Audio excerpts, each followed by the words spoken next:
Okay, so in the last video, we have derived the expression for transition probability for a time-dependent potential. Okay, so the expression that we finally raised was for the transition probability between two states, the initial and final. Actually, I have written Pij there. Okay, so and the final state is F. So this is PIF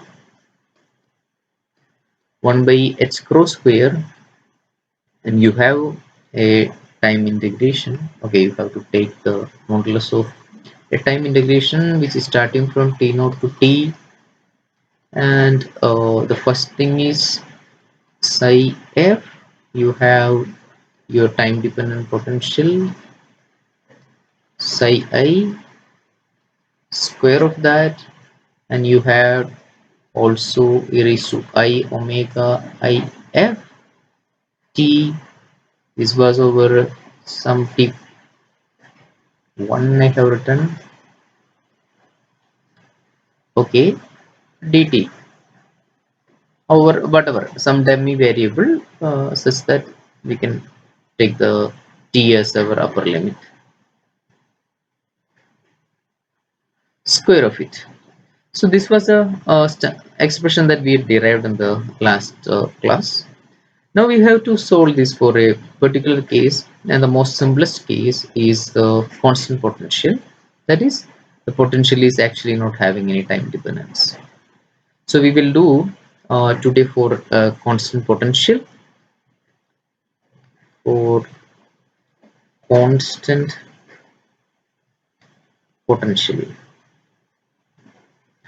v of t, that is, it is having a time dependence that is not there for a constant potential. This is nothing but v. Okay, so this is a case that we are going to discuss.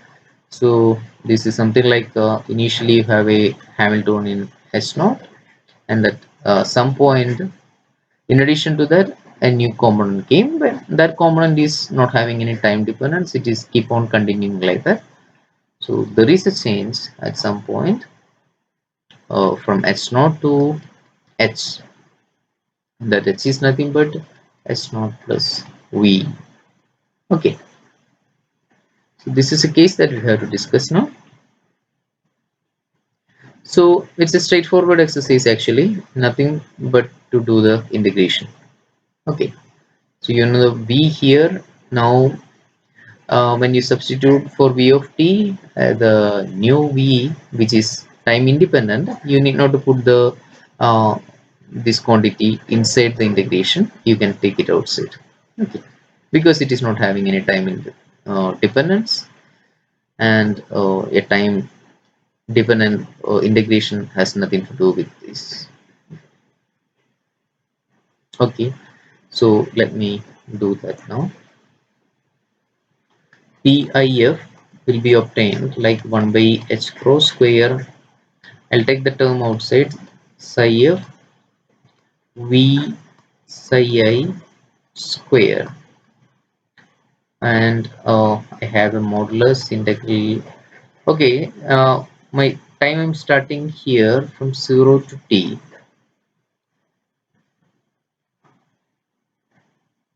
and remaining e raised to I omega if t dt prime, or yeah, 1.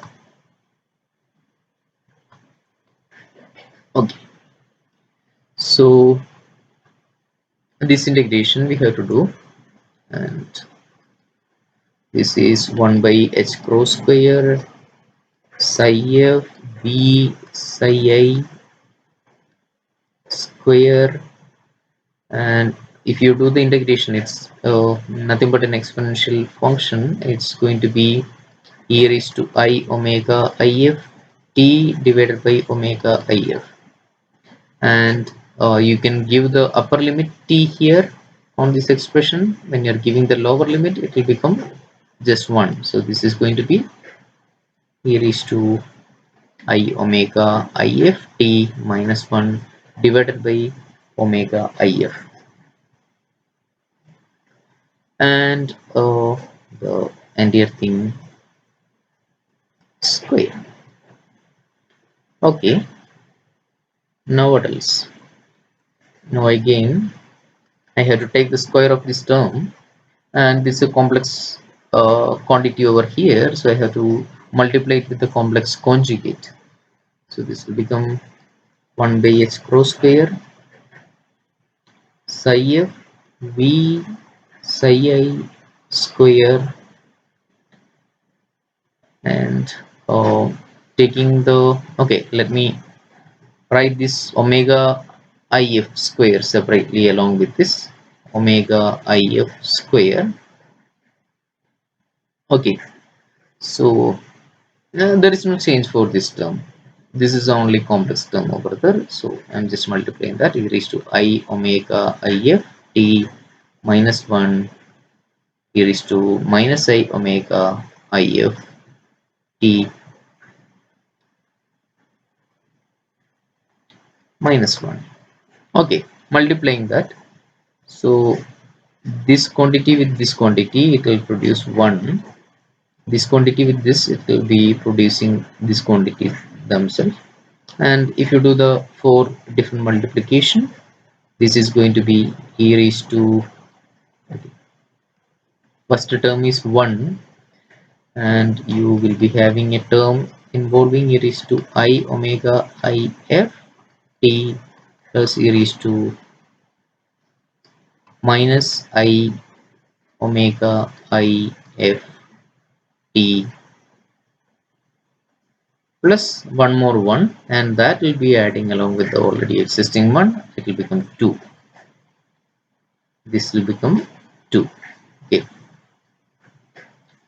Okay, so another modification I can do here is, I know e raised to I omega ift plus e raised to minus I omega ift divided by 2 is nothing but cos omega ift. Okay, so I'll just divide it with the 2 and multiply with 2 and substitute cos omega ift on this expression. So this is going to be, okay, whatever remaining is there already, plus this is cos omega if t and at 2. So this is going to be the remaining terms, and you can take the 2 commonly outside of the expression. Okay, so this form is nothing but 1 by h cross square omega if square into psi f v psi I square. Okay, I'll take the 2 outside of this expression, and what remaining is 1 plus cos omega ift. 1 plus cos omega ift I can write in terms of sine theta as, okay, first I'll take this 2 outside. It will become 1 plus cos omega ift, and for this quantity I'll substitute 2 sine square omega if t divided by 2. Okay, that is a trigonometric substitution. So this 2 is there, this 2 is there, and whatever remaining term. So this is going to be psi f v psi I whole square divided by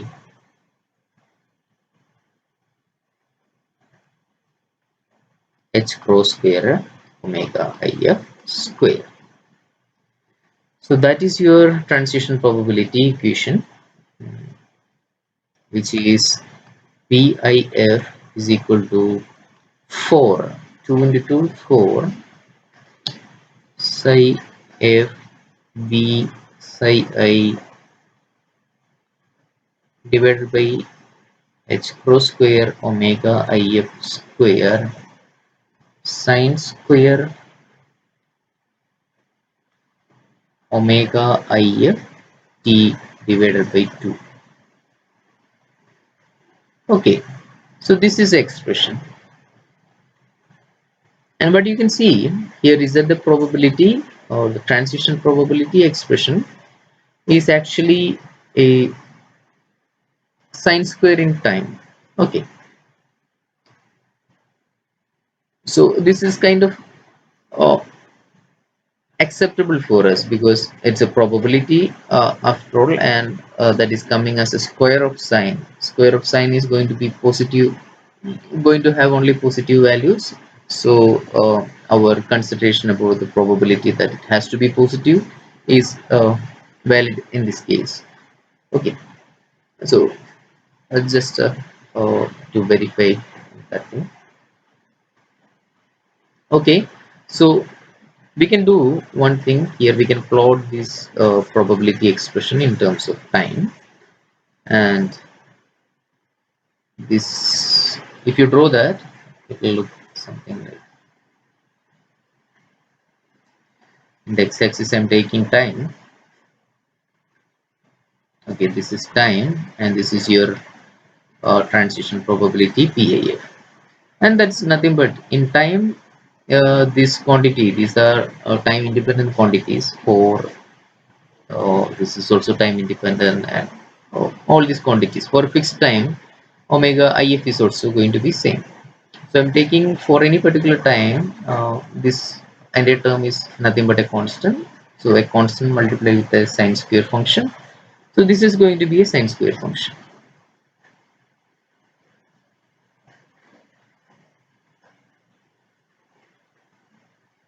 and so on. Okay, keep on repeating like that, and the maximum value of that will be obtained like whatever the amplitude of this expression is going to be the maximum value. That means 4 into this quantity square divided by h cross square omega if square.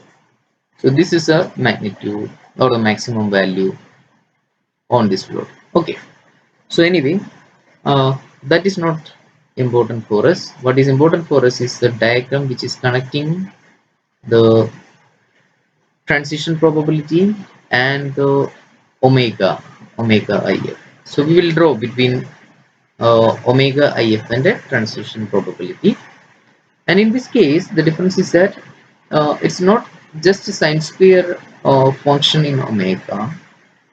There is also a divided by omega square. So this is just like sine square theta by theta square kind of a function.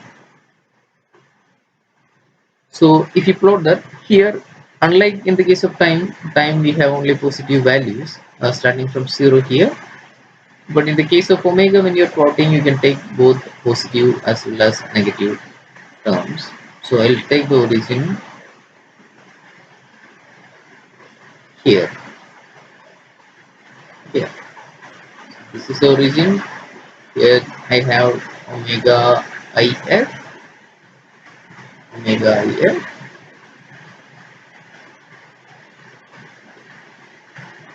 Okay.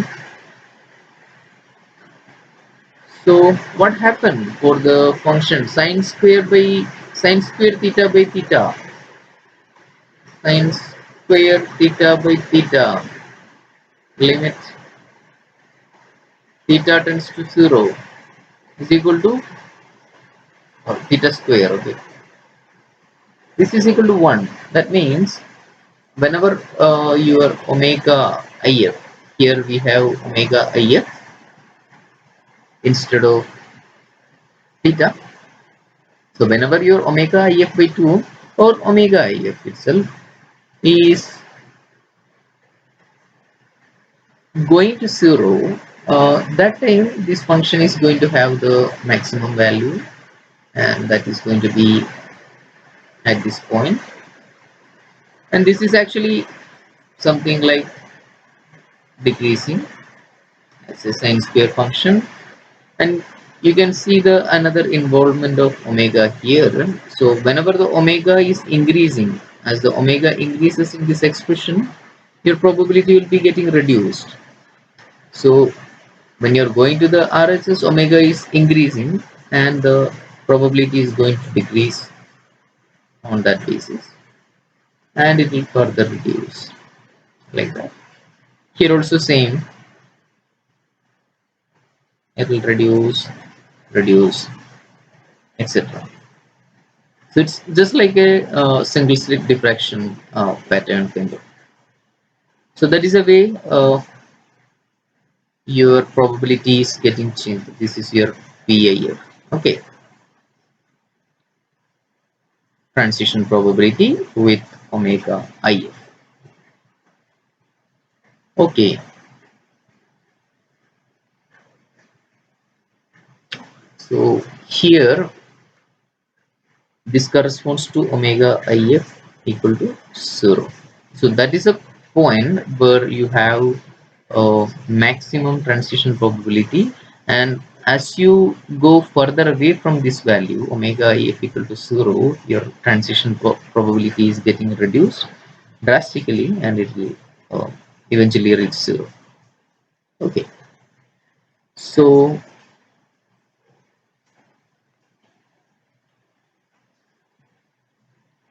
okay, so let us do one thing. Let us try to investigate this by putting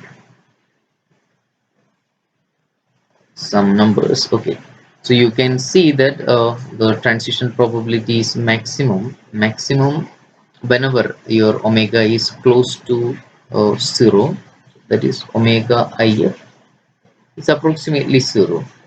So this omega IF is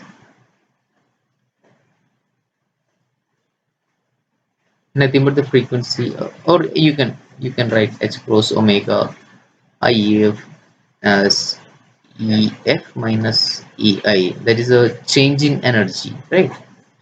Uh, Whatever the higher energy minus the lower energy, and that change in energy is actually your h cross omega IF. And if omega IF is going to 0, this quantity is also going to 0 at this point where you have the maximum probability.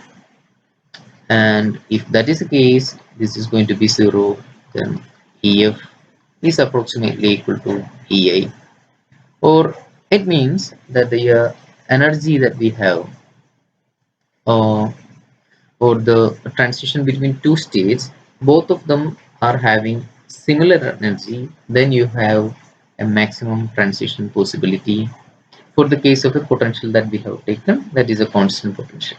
Okay, so that's a story. Okay, so to uh, really understand what happens if you keep this kind of a system for a period of time.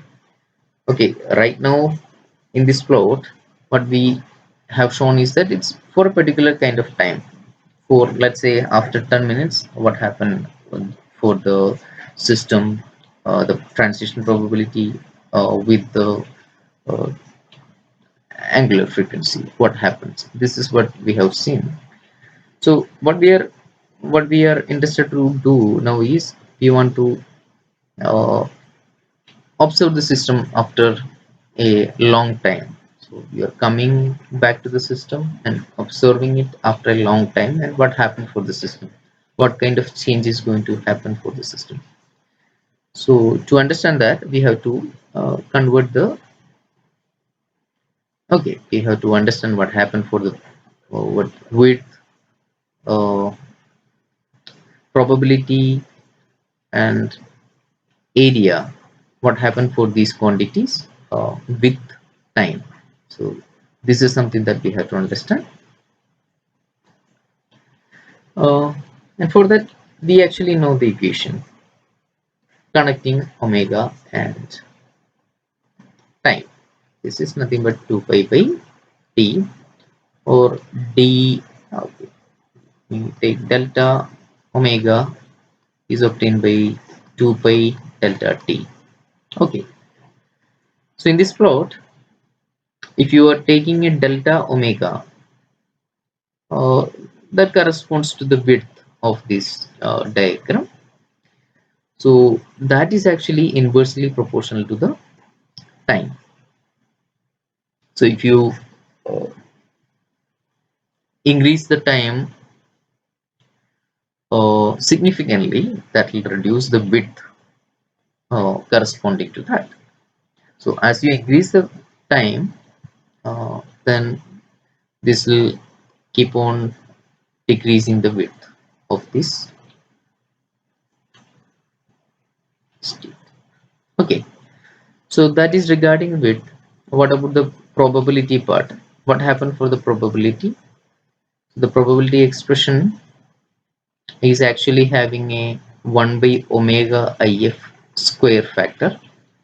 So omega depends on time is something which is already known for us. So the probability dependence is going to be is inversely proportional to omega if square, and so this is proportional to delta t square. So the transition probability is actually proportional to delta t square. So if you take the entire area is nothing but the product of this and this. Area is proportional to 1 by delta t and delta t square. So that is proportional to delta t. So if you increase the time, the area will increase, width will reduce, but the height will increase. That is what happened. So this is like increasing the height, increasing the area, but decreasing the width. So that is what happened. And at the limiting case, when delta t tends to infinity, this is just going to be a delta function at omega if equal to 0. So as delta t tends to infinity, the function is going to be a delta function. Okay, so we actually have to write it a little more formally. So to do that, one thing that we know is like this. The delta function is not actually, it can be a limit of an analytical function of some various forms. So under the lim under certain limit, this function can form a delta function. So we have seen such example before, and right now we will take a particular case which is applicable on our problem. Okay, so that is going to be something like sine square yt divided by y square, in addition to that pi and t put together. This is actually along with the sine square. Limit delta t tends to infinity is equal to delta y. So this is actually a standard result that we have, pretty standard result for our delta function. So this kind of a function leads to delta function. So whatever function that we have for our transition probability, we have to reform that into the terms of whatever things are there on our expression. Okay, let me write the transition probability. PIF is equal to, I had 1/4 divided by h cross square omega if square and psi f v psi I square. In addition to that, I have a sine square omega if t divided by 2. Okay, So these are the various terms in the transition probability, and we have to make it in this particular form to bring the delta function. Okay, the sine square part is there. Sine square, instead of y you have omega if by 2, and you have a similar y square, so you have omega if square, but instead, apart from that, we need a divided by 2 square, that is 4. So all terms are there already. We just have to substitute for these quantities. Okay, let me write it separately now in this form. 1 by omega if divided by 2 square sine square omega if divided by 2 t with the limit delta t tends to infinity is going to be, just see here, you have sine square yt, here sine square omega it by 2, all things are there. Here I have y square, but I don't have pi and t, so that comes along with the delta function pi t delta of y, instead of that omega if divided by 2. Okay, so well, I can modify the RHS a little bit here. So this is actually a division 2 inside delta, so that will come as 2 pi t, and I want to write it in terms of energy, so I have to multiply. Okay, this is delta omega if, and I will multiply this expression on the numerator with an h cross. So I'm multiplying the numerator with an h cross, so it means outside I have multiplied it with a 1 by h cross. So to compensate that, I have to have a h cross multiplied on this term on the numerator. So this is going to be 1 by h cross. So yeah, I can just put an h cross over here, and that's it. Okay,